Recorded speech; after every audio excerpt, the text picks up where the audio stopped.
ያለበትን ህመም የሚያውቀው ብሩኬና ብሩኬ ብቻ ነው።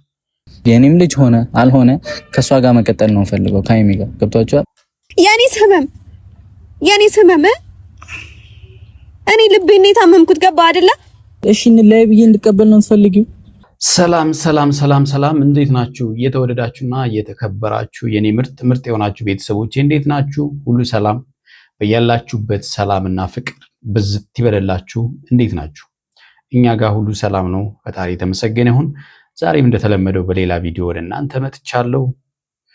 ይህን ሰሞን እንግዲህ እየተፈጠሩ ያሉ ነገሮች ደስ የሚሉ ነገሮች ባይሆኑም ግን እያንዳንዱን ነገር መወያየትና መነጋገር አለብን ብዬ ስለማምን ዛሬም የሃይሚና የብሩኬን ጉዳይ ወደ እናንተ ይዤ መጥቻለሁ። እናንተም በትኩረት እየተከታተላችሁት እንደሆነ እያየው ስለሆነ ማለት ነው። ዛሬ ብሩኬና ሃይሚ መለያየት አለብን የሚል ውሳኔ ላይ ሃይሚ ደርሳለች። ብሩኬ ደግሞ ልጁ የኔ ቢሆንም መቀጠል አለብን የሚል ውሳኔን ይዞ መጥቷል። የትኛው ነው ትክክል፣ የሃይሚ ነው ወይስ የብሩኬ የሚለውም በደንብ አድርገን እናያለን ማለት ነው። ምን ተነጋገሩ፣ ምን ተወያዩ የሚለውንም ሰፋ አድርገን እናያለን ማለት ነው።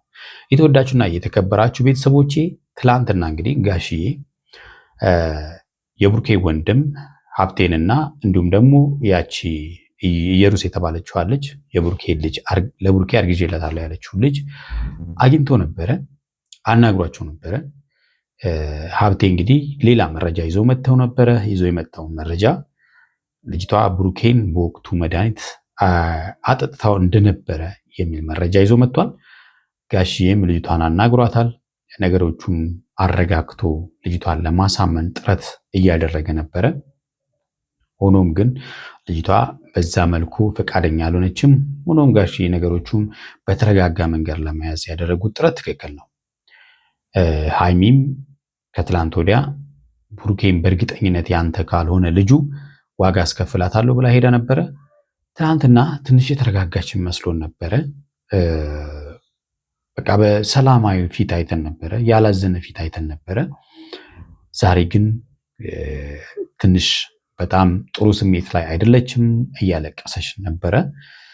ብሩክም እንደምታዩት እንግዲህ ጥሩ ስሜት ላይ አይደለም አይደል? ፊቱን እንደምናየው አሞት የቆየ ሁሉ ነው የሚመስለው እና የተኛ ሰው ነው የሚመስለው። ስለዚህ በሱም ቦታ ብንሆን ሁላችንም የሚሰማን ስሜት አለ ማለት ነው። በጣም ከባድ ነው አይደለ? በምንወደው በጣም በምናፈቅረው ነገ ብዙ ነገር ላይ አብረን ብዙ ነገሮችን ካቀርነው ሰው ጋር አጋጣሚዎች እንደዚህ ያሉ መሰናክሎች መጥቶ ለመለያየት ጥረት ሲያደርጉ ደግሞ የበለጠ ያመናል። የልብ ህመም ደግሞ በጣም ከባድ ነው። የልብን ህመም ሊያድነው የሚችለው አንድና አንድ ፍቅር ብቻ ነው። ስለዚህ ሀሳባቸው ትክክል ነው ትክክል አይደለም የሚለውን አብረን ለማየት እናንተም የተሰማችሁን ስሜት ኮሜንት ላይ ጻፉልኝ። ለዚህ ቻናል አዲስ የሆናችሁ ቤተሰቦቼ ቻናሌን ሰብስክራይብ እንድታደርጉ በትህትና ጠይቃለሁ። ሰብስክራይብ ያደረጋችሁ ደግሞ ላይክ እንድታደርጉ በትህትና ጠይቃለሁ። አሁን እስቲ በቀጥታ ወደ ቪዲዮ እንሂድና ሀሳብ እንስጥበት። ብዙ ነገሮች ግራ ያጋባሉ። ጭራሽ ቤተሰቦችም ገብተውበት ነገሩ ግሏል። ሁሉም የሚጠሩት እኔን ሃይሚ እንዳንለያይ ነው። አዎ እናንተ እንዳትለያዩ ሁሉም ሰው የሚፈልገው እሱን ነው። ጋሽዬም በጣም የሚገርማችሁ ነገር ቤተሰብ እኛ እንደ ኦዲየንስ እነሱን እንደምናቅ በሩቅ እንደምናቅ ሰዎች እነዚህ ልጆች ብዙ ፍቅርን አሳይተውናል፣ ብዙ ፍቅርን አስተምረውናል። እንዲለያዩ አንፈልግም አይደለ? በአካል ደግሞ አስቡት ጋሽዬ ልጁ ነች። በልጁ ላይ በዚህ ደረጃ ልጁ ተከዳች ቢባል እንኳን ማለት ነው። ነገር ግን ምንም አይነት ነገር መለያየት እንዳይፈጠር ጥረት እያደረጉ ነው ያሉት።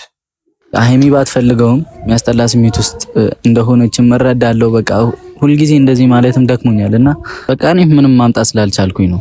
ትላንትናም ሀብቴ መድኃኒት እንትን ብላው የሆነ ነገር እያሉ ነበርና አዶን ነው እዛ ደረጃ ድረስ በእውነት አሁን ይሆናል ብዙ ሰዎች እንትን ሊመስላችሁ ይችላል። እንዴት ራስህን አታውቅም? እኔ ጋር እየተሰማኝ ያለው ስሜት እሱ ነው። ከባድ ነው። በቦታው መሆን ያስፈልጋል። እንግዲህ አሁን በብሩኬ ቦታ ብትሆኑ ለምን አገኘህ ከማለት ውጪ ምን ትላላችሁ? ሌላ ይህንን ጉዳይ ለመረዳት የግድ በብሩኬ ቦታ መሆን ያስፈልጋል ማለት ነው። ብሩኬ ያለበትን ህመም የሚያውቀው ብሩኬና ብሩኬ ብቻ ነው። ስለዚህ እንደ ሰው ልንረዳ ይገባል ብዬ አስባለሁ። ምናልባት ማግኘቱ ትክክል አይደለም ብዙ ጊዜ ብለናል። ሀይሚም የምትለው ጉዳይ ይህንን ነው። ቤተሰብም የሚለው ጉዳይ ይህንን ነው። መጀመሪያ ማግኘት አልነበረበትም። ተሳሳተ፣ አገኘ። ያገኘው ችግር ለመፍታት ነው ብለን እንውሰደው አይደለ? እሱ እንደሚለው ግን ከተፈጠረ በኋላ ደግሞ ምን ብለን እንውሰደው? ምን እንበለው? እሱን አሁን ወደ መብቴ ነው አይደል የሚያስፈልገው? እሱን ነው ብዬ ማስበው እኔ አድርጌው ነው ይህን ነገር ምናምን ውስጥ አሁን እየገባው ነው ታውቃለህ። ግግም ብዬ ነበር የኔ አይደለም ይሄ ልጅ የኔ አይደለም ምናምን እያልኩ በቃ 100% እንትን እያልኩ ነበር። ግን ነገሮቹ በዛው የሚተው እየመሰለኝ አይደለም። በቃ ቡርኬ እንግዲህ ራሱን ለማሳመን ጥረት እያደረገ ነው። ልጁ የኔ አይደለም የሚል ራሱን ለማሳመን ጥረት እያደረገ ነው። ትናንትናም እንደተባለው እንግዲህ ልጅቷ በመድኃኒትም ቢሆን ምንም ልታደርገው አትችልም። ስለዚህ ባለፈው ታስታውሳላችሁ ልጅቷ የምትላቸው ነገሮች ወደ እውነት እየመጣ ነበር። አሁን ደግሞ እየሰማን ያለን ነገሮች ደግሞ ያንን የሚያፈርስ ነገር ነው እየሰማን ያለን። በመድኃኒት ነው ራሴን አላቅም አለ። እሺ ራሱን አያቅም ይሄ ልጅ። ራሱን ያላወቀበት ነገር ምንድን ነው? እኔ አላቅም አለ። ራሱን ያላወቀበት መድኃኒት ነው ተባለ። መድኃኒት ከሆነ ደግሞ ይሄ ልጅ መድኃኒት ቢወስድ ምንም የሚያደርገው ነገር የለም። ስለዚህ አሁን እውነታው ደግሞ ወደ ቡርኬ እየመጣ ነው ማለት ነው። እና በጣም እያወዛገበን ያለው ልጅቷ በጣም ነው እያወዛገበች ያለች እና ቡርኬን ስለምትወደው ብቻ ለማለት እንኳን እቸገራለሁ እውነት ለመናገር። ምክንያቱም ቡርኬን ብትወደው በፊት አይላዩ ይስማሙ ነበረ።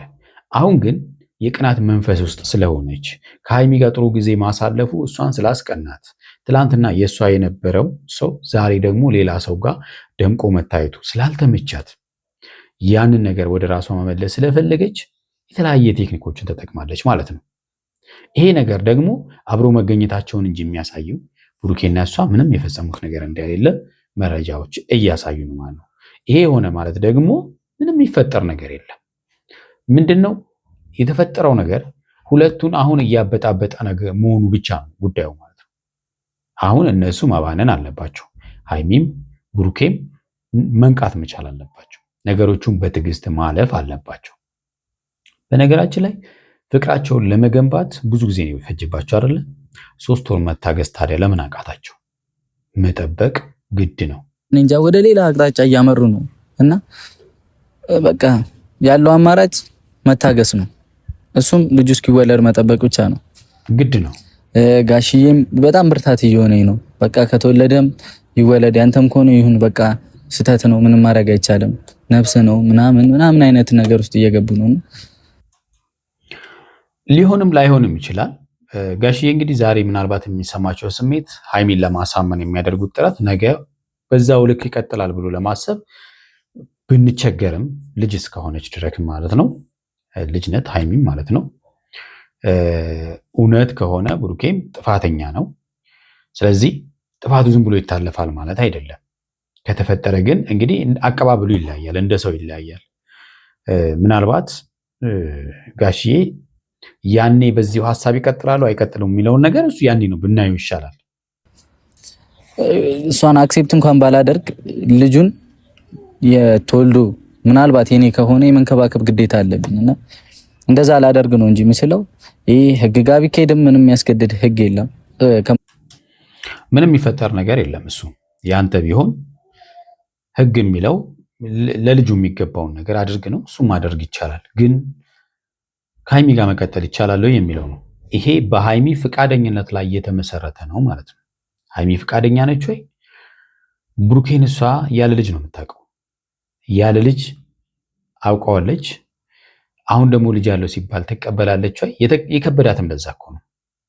ምክንያቱም ሁለት አይነት ቡርኬ ነው ውስጧ ያለው አሁን ማለት ነው። ትላንትና ልጅ የሌለው ቡርኬ ነው፣ አሁን ግን ልጅ ያለው ቡርኬ ነው። የትኛውን ትቀበል? አያችሁ፣ ከመጀመሪያ ቢሆን ልጅ ኖሮት ቢሆን ኖሮ ራሷን አሳምና ስለገባችበት ምንም አይሰማትም።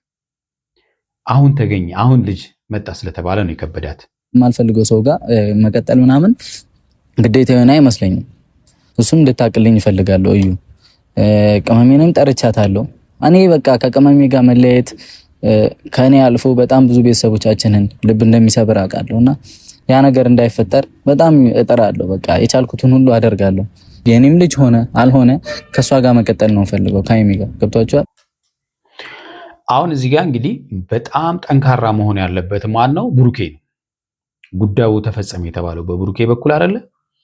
ይሄ ነገር እስከ መጨረሻው ታክሱ እሷንም አበረታቷት እስከ መጨረሻው ውጤቱን ለማወቅ ጥረት ማድረግ ያለበት ብሩኬ ነው። ልክ እንደሷ ከሆነ እንደ ሃይሚ ከሆነ ሃይሚ እንደ ሃይሚ እሱ የሚልፈሰፈስ ከሆነ ጉዳዩ ይበላሻል።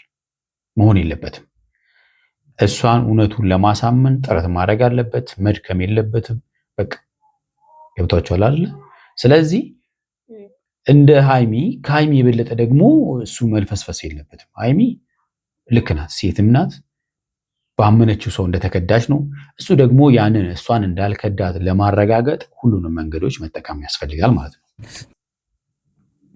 ሃይሚ መታለች እንግዲህ ዛሬ በዚህ ጉዳይ ላይ በተለያዩ ጉዳዮች ላይ ሊነጋገሩ ነው። የእሷ ውሳኔ ደግሞ መለያየት እንዳለብን ነው። ብሩኬ ደግሞ ልጅም ቢኖረኝ ከኔ ጋር ቀጥል እያላት ነው።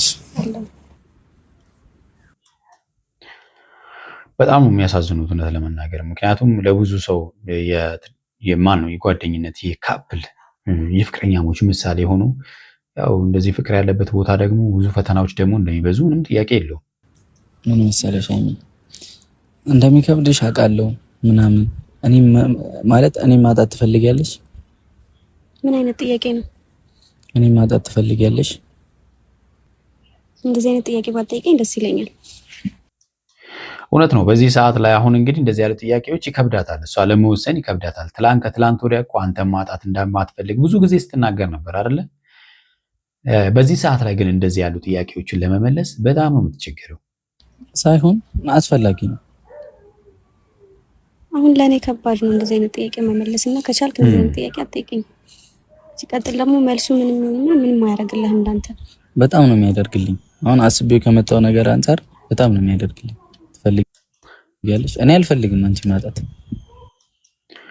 እሷም እኮ አንተን በማጣት ውስጥ እኮ ነው በለቅሶ እየተጎዳች ያለችው። አንተን ለማጣት የነበረው ነገር ነው። አሁን ባለችበት ሁኔታ ከሆነ ግራ መጋባት ውስጥ ነች። በነገራችን ላይ ሃይሚ ጊዜ እንደሚያስፈልጋት መታወቅ መቻል አለበት። ጊዜ ያስፈልጋታል። ለእያንዳንዱ ውሳኔ ቆም ብላ እንድታስብ ጊዜ ቢሰጣት አሪፍ ነው። አልተረጋጋችም። በየቀኑ ሰው ያገኛታል፣ ስለነሱ ለማውራት ሌላ ሰው ያገኛታል ምናምን። ስለዚህ ቆም ብላ ስለነሱ ራሱ ማሰብ አልቻለችም። ቆም ብላ እንድታስብ ደግሞ ጊዜ ሊሰጣት ይገባል። እኔ አንተን ማጣት ባልፈልግ ምን ዋጋ አለው ታዲያ? እኔ ማጣት ካልፈለግሽ አንድ መፍትሄ ስላለ እኮ። ምን አይነት መፍትሄ? ሲቀጥል ደግሞ ምን ከዚህም በፊት እኮ እኔ አንተን ማጣት እንደምፈልግ ተናግሬ ማላቅም፣ መረዳት አይከብድህም። ግን ደግሞ አሁን ላይ እኔ እንደዚህ አይነት ጥያቄ መመለስ አልፈልግም፣ ምክንያቱም ምንም ጥቅም ስለሌለው። እንግዲህ የቡሩኬ እንግዲህ አሁን ልጁ የኔ ቢሆን እንኳን አብረን መቀጠል አለብን የሚለውን ነገር ለማሳመን ነው። ፈቃደኛ ከሆነች ቀላል እኮ ነው። በቃ አንደኛ ፕሮባቢሊቲ ነው፣ ሊሆንም ላይሆንም ይችላል። ከሆነም ደግሞ እሷ ፈቃደኛ ከሆነች ምንም ችግር የለውም። እኔ ምርር ብሎኛልና እና ጋሽዬም የሚሉት ነገር አለና እሱ ነገር ጥሩ መፍትሄ ሆኖ ታየኝ። ጋሽዬ እኮ ምን እኔን እየተረዳኝ አይደለም ማለት እሱ ተረድቶሽ እኮ ነው ሃይሚ። አሁን የተፈጠሩትን ነገሮች አምነን መቀበል ያለብን ሰዓት ነው ብዬ አምናለሁ እንጂ ጋሽዬ አንቺን ያለመረዳት ሳይሆን እናንተ መሀል የተፈጠረው ነገር አንደኛ እርግጠኛ ስላልሆነ እናንተ ማረጋጋት ነው ትልቁን ስራ እየሰራ ያለው ማለት ነው። መረጋጋት አለባችሁ፣ ለውሳኔ መቸኮል የለባችሁም። ስለዚህ 3 ወር መጠበቅ አለባችሁ። ቢሆንም እንኳን ብሩኬም እንዳይጎዳ ነገ ይሄ ልጅ አንተ ቢባል እንኳን ችግር የለውም እያሉ ጋሽዬ ነገሮቹን የያዙበት መንገድ እናንተን ለማረጋጋት ነው። ዛሬ ለምትወስኑት ውሳኔ ስንት ጊዜ የገነባችሁት ፍቅር በአንዴ ብትን እንዳይል ነው። እንደዛ ካላደረግን ሁሌ ጸብ ነው። ለምሳሌ ምን ልናደርግ እንችላለን? ብሩኬ ከማሚ እኔ በጣም ደክሞኛል። ሰው ተጋብቶ ወልዶ ይፋታ አይደል? እሱ ልክ ነህ። እኛ ደግሞ እርግጠኛ ባልሆነ ነገር ላይ እኔና አንቺ ወደማይሆን ነገር ውስጥ ከምንገባ ልጁ እስኪወለድ ብሩኬ እኔ በአንተ ምክንያት በጣም ብዙ ጊዜ ተፈትኛለሁ አይደለ? አንተም እንደዛው በጣም ብዙ ፈተናዎችን አልፈናል። አዎ ብዙ ፈተናዎችን ያለፈ ሰው ደግሞ በፈተናዎች እየጠነከረ እንጂ የሚመጣው እየተሽመደመደ አይመጣም አይደለ? መጠንከር ደግሞ ያስፈልጋል። በቃ ይሄኛውንም ለማለፍ ጥረት ማድረግ ያስፈልጋል። ትላንት እንዴት ነው ያለፋችሁት? ዛሬስ?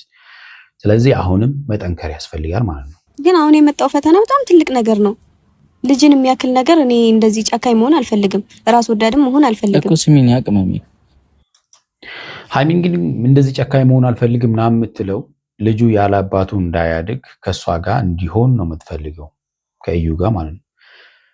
ብሩኬ ደግሞ የኔ እንኳን ቢሆን ከእሷ ጋር መቀጠል አልፈልግም፣ ምክንያቱም የሚያስገድደኝ ህግም የለም ፍላጎት የለኝም፣ የኔ ፍላጎት ከአንቺ ጋር መቀጠል ነው። በቃ ብሩኬ እኮ ከእሷ ጋር እንኳን ከሀይሚ ጋር እንኳን ባይቀጥል ከልጅቷ ጋር ይቀጥላል። ገብቷችኋል አይደል? ልጁ ይወለድ ከዛ የማን እንደሆነ ይጣራ። የኔ እንኳን ከሆነ ማድረግ ያለብኝን ብቻ ነው የማደርገው። ገብቶሻል? የኔ ልጅ ነው ከተባለ እንኳን አውቀማሚ የኔ ልጅ ከተባለ እንኳን እኔ አልቀጥልም ከሷ ጋር። ብሩክ እንግዲህ ይህን ነገር ማንሳት አስፈላጊ አልነበረም። የኔ እንኳን ቢሆን ብሎ እንደዚህ ያሉ ነገሮችን ሀይሚ ጋር ማንሳቱ ትክክል አይደለም። ለምን እያመነ እንደሆነ በቃ ለራሷ የምትነግረው ብሩኬ እያመነ ነው፣ ልጁ የሱ ነው ምናምን እንደ ነገሮቹ እንዳደረጋቸው እያመነ ነው የሚለው ነገር ወደ ውስጧ ስለምትወስድ የበለጠ ማለት ነው በመሀላቸው ያለው ነገር እየሻከረ እንዲሄድ ያደርጋል። እና እሱ ባይል የተሻለ ነበረ። አንተ እኮ የኔ ልጅ እንኳን ከተባለ እያልከኝ ነው፣ ግን ሌሎች ደግሞ ከሷ ጋር እንኳን ምንም አይነት የተለየ ግንኙነት እንዳለህ ራሱ እንደሌለህ እየነገሩኛል። አሁንም እየመጣው ነገም እየመጣው ከኔ ጋር ምንም ግንኙነት የላትም እያልኩ ጨቃጨቅሽ ምናምን ጥሩ ይመጣል? እኔ አላውቅም። በቃ ነገሩን አክሴፕት አድርገን እንቀበለው ልጁ እስኪወለድ ድረስ። እሺ ከዛ በኋላ ቢወለድ እንኳን የብሩክ ሆኖ እንኳን ቢረጋገጥ ከአንቺ ጋር ነው መቀጠል እንፈልገው ቅመሜ። እኔ ደግሞ እሱን አልፈልገውም። አዎ ሀይሚ ደግሞ ያን አትፈልገውም። ያኛውን ብሩኬ አታውቀውም። የወደደችው ያፈቀረችው ይሄኛውን ብሩኬ አይደለም፣ ያኛውን ብሩኬ ነው፣ መጀመሪያ የነበረውን ብሩኬ ማለት ነው። እሱን ያፈቀረችው። ለዚህ ነው የተቸገረችው መቀበል። ቅመሚ እሱ ነው ዋናው።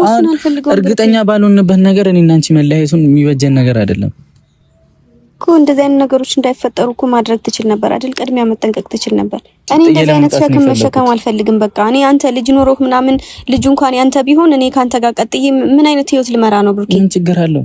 እኔ ደስተኛ መሆን አልችልም ብሩኬ። እንዴት ነው ደስተኛ መሆን አልችልም? እንዴት ነው ማቺው?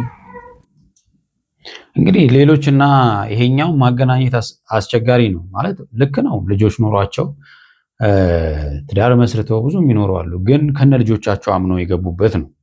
ይሄኛው ግን ምንም ሳይኖር በዚህ መሃል ላይ የመጣ ነገር ነው። እሷ ብሩኬን አፍቅራው ወዳው የመጣችው ብቸኛውን ብሩኬ ነው። ይሄ ነው ሀይሚ መቀበል ያቃታት እንጂ ምናልባት ብሩኬ ልጅ ኖሮት መጀመሪያ ተገናኝተው ቢሆን ከነ ልጁ ወዳው ቢሆን ኖሮ ምንም ችግር ላይኖር ይችላል። ልጅ ኖሮት ይጋባው አይደል እንዴ? እኮ አውቃለሁኝ። እኔ ግን ለእንደዚህ አይነት ሸክም ብቁ አይደለሁም። እኔ እንደዚህ አይነት ሸክም መሸከም አልችልም። እኔ ስንቴ ነገርኩሽ ሀይሚ፣ እኔ አላደረኩትም። ሰምተሽኝ ነው ታዲያ ልጁ እንኳን የኔ ቢሆን እያልከኝ እኮ ትናንት እኮ የሰማሁት ነገር ሌላ ነው አይደል እንዴ? ሀይሚ በመረጋጋት ብሩኬን ልታዳምጠው ይገባል። ብሩኬ በቃ ግራ ተጋብቷል። የሚያደርጋቸው የሚላቸው ነገሮች በሙሉ ግራ ገብቶታል። አይደለም ቢልም ቢሆንም ቢልም ለሱ ምንም ተመሳሳይ ናቸው። ምንም መብቴ የሚያመጡ ነገሮች አይደሉም። ስለዚህ ትልቅ ግራ መጋባት ውስጥ ነው ያለው ማለት ነው። እኔ ላደርገውም አላደርገውም ምንም የሚፈይደው ነገር የለም። አሁን ላይ አብረን እንቀጥል እኮ ነው የምልሽ። አልችልም እኔ። ስለዚህ መለያየቱን ወስናለች ማለት ነው። እሷ አሁኑን ላይ ነው 3 ወር መጠበቅ ለምን አቃታት? ብዙ አመት እኮ ጠብቃለች። በቃ ብዙ አመታትን ወራትን ጠብቀዋል። አንድ ላይ ሆኖ ብዙ ቻሌንጆችን አሳልፈዋል። ይሄኛውን ለምን ማለፍ አቃታቸው? ራሴን ነው ማስቀደም ያለብኝ። ልጅ ኖሮ ብታገኘኝ እኔን አታገቢኝም? ውሳኔው ልጅ ኖሮ ብታገኘ ነው ይሄ ሊመለስ የሚችለው። በዛ ቦታ ላይ መሆን ያስፈልጋል። ገብተዋል አይደል? ይሄ እንደዚህ ያሉ ጥያቄዎች ለሀይሚ በዚህ ሰዓት ላይ ምንም ትርጉም አይኖራቸውም። ልጅ ኖሮኝ ከዚህ በፊት ብታገኝ እኔን አታገቢኝም? እኔ አላቅም። እኔ አንተ እንደዚህ አይደለም አማቀ እሱን አላቅም። እኔ እንደዚህ ብዬ ወስኜ ልነግርህ አልችልም። እኔ አላቅም እሱን። ለዚህ ነው መጀመሪያ ብሩኬ ልጅ ነበረኝ ቢል ልትቀበለው ትችል ነበረ፣ ላትቀበለው ትችል ነበረ። ያኔ ነው እሱ የሚታወቀው። ቦታው ላይ ስትሆን ነው የትኛውም ነገር ሊገባህ የሚችለው። አሁን ያለውበት ቦታ ስለሆነ ነው እንደዚህ አይነት ስሜት ውስጥ የገባሁት። ቢያንስ ራሴን እንኳን እንዳዳምጥ ጊዜ ስጡኝ፣ ሁላችሁም ብትሆኑ ማለት ነው። አዎ ጊዜ በጣም ያስፈልጋታል። ጊዜ ቢኖራት ለውሳኔ ይመቻታል። ስለዚህ ጊዜ ወሳኝ ነው። ጊዜ መሰጠት ያስፈልጋል የሚለውም ለዚህ ነው። ተወኝ በቃ። ሻታልኩሽ በእናትሽ እኔ በጣም አሙኛል ሃይሚ በእናትሽ ሃይሚ ስሚኛ ማልቀስ መብት አያመጣም ሃይሚ ድካም እንጂ በቃ ልብ ማቁሰል እንጂ መብት አያመጣም የኔ ሰመም እኔ ልቤን የታመምኩት ገባ አይደለ ሃይሚ እንዳይፈጠር እኮ ነው ካንቺ ጋር ልሁን ምለው አይደለ እኔና አንቺ እንዳንለያይ እኮ ነው አይደለ ምልሽ በቃ ብሩኬ በቃ ከዚህ በላይ ልቤን አትስበረው ሁሌ እንደዚህ እኔ እኮ ለምንድን ነው እኔን እየተረዳኸኝ አልሆነው ሃይሚ ስለ ቡሩኬን በጣም ግራ ገብቶታል የሚረዳው ሰው አጥቷል ሁለታችሁም መረዳዳት አልቻላችሁም እሺ እንለያይ ብዬ እንድቀበል ነው የምትፈልጊው እሱን ነው የምትፈልጊው መለያየት ካለብን እንለያይ በቃ ከዚህ በላይ እርስ በርስ በቃ እንትን ማለት የለብንም እንዴ ይሄ ከባድ ነው ለመለያየት መወሰን ለልጅቷ የምትፈልገውን ነገር ማሳካት ማለት ነው ልጅቷ የምትፈልገው እናንተ እንድትለያዩ ነበረ ያንን አሳካችሁላት ማለት ነው የተወደዳችሁና የተከበራችሁ ቤተሰቦች ለዛሬ ያስኩላችሁ ቪዲዮ ይሄን ይመስላል በሚቀጥለው በሌላ ቪዲዮ እንመጣለን እስከዛው በያላችሁበት ሰላማችሁ ብዝት ይበል ቻው